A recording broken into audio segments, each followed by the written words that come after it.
เวลาลูกๆต้องไปโรงเรียนเองโดยที่คุณพ่อคุณแม่ผู้ปกครองไม่ได้เป็นคนไปส่งแน่นอนว่าคนเป็นพ่อเป็นแม่ย่อมเป็นห่วงถึงความปลอดภัยของลูกๆกลัวว่าจะเกิดอุบัติเหตุใดๆไม่คาดคิดระหว่างทางถึงโรงเรียนหรือไม่ซึ่งอุบัติเหตุจราจรนับเป็นสาเหตุที่นำมาซึ่งการบาดเจ็บและเสียชีวิตของเด็กทั่วโลกโดยคนเดินริมถนนที่มีความเสี่ยงต่อการประสบอุบัติเหตุทางถนนมากที่สุดก็คือเด็กวัยเรียนที่มีอายุไม่เกิน 14 ปีคุณพ่อคุณแม่ผู้ปกครองจึงต้องสอนลูกข้ามถนนให้ถูกวิธีตั้งแต่ยังเล็กและต้องปลูกฝังอย่างสม่ำเสมอจนเกิดวินัยในการข้ามถนนซึ่งการสอนลูกข้ามถนนเป็นเรื่องเล็กที่ไม่ควรประมาทเนื่องจากเด็กยังขาดความชำนาญและความสามารถในการใช้ถนนอย่างปลอดภัยและอาจจะทำอะไรที่เราคาดไม่ถึงได้คุณพ่อคุณแม่จะสอนเด็กข้ามถนนได้อย่างไรในกรณีเป็นเด็กเล็กที่เดินหรือวิ่งได้แล้วควรจับมือไว้ให้แน่นและเดินบนทางเท้าชิดขอบด้านในของถนนเพื่อป้องกันการถูกรถเฉี่ยวชนควรพาเด็กข้ามถนนตรงทางม้าลายสะพานลอยบริเวณที่มีสัญญาณไฟจราจรหรือมีเจ้าหน้าที่ตำรวจอำนวยความสะดวกโดยมองซ้ายและมองขวาให้มั่นใจก่อนว่าไม่มีรถขับแซงจึงค่อยพาลูกเดินข้ามถนนอย่างปลอดภัย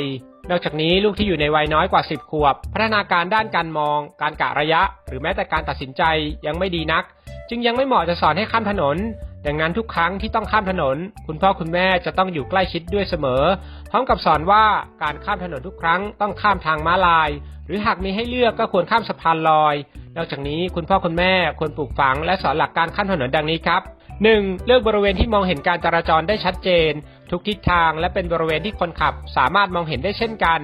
2. คุณพ่อคุณแม่จะต้องเป็นตัวอย่างที่ดีในการข้ามถนนทุกครั้งเพราะลูกสามารถรับรู้การกระทำของผู้ใหญ่ได้ 3. กระตุ้นให้ลูกรู้จักหันศีรษะเพื่อมองไปรอบๆและฟังเสียงเมื่อลูกหยุดยืนอยู่ที่ขอบถนนก่อนที่จะเดินข้ามถนน 4. เลือกบริเวณที่ปลอดภัยสำหรับข้ามถนนอธิบายให้ลูกฟังว่าทำไมบริเวณนี้ปลอดภัยเช่นเลือกใช้ทางข้ามถนนสำหรับผู้เดินเท้า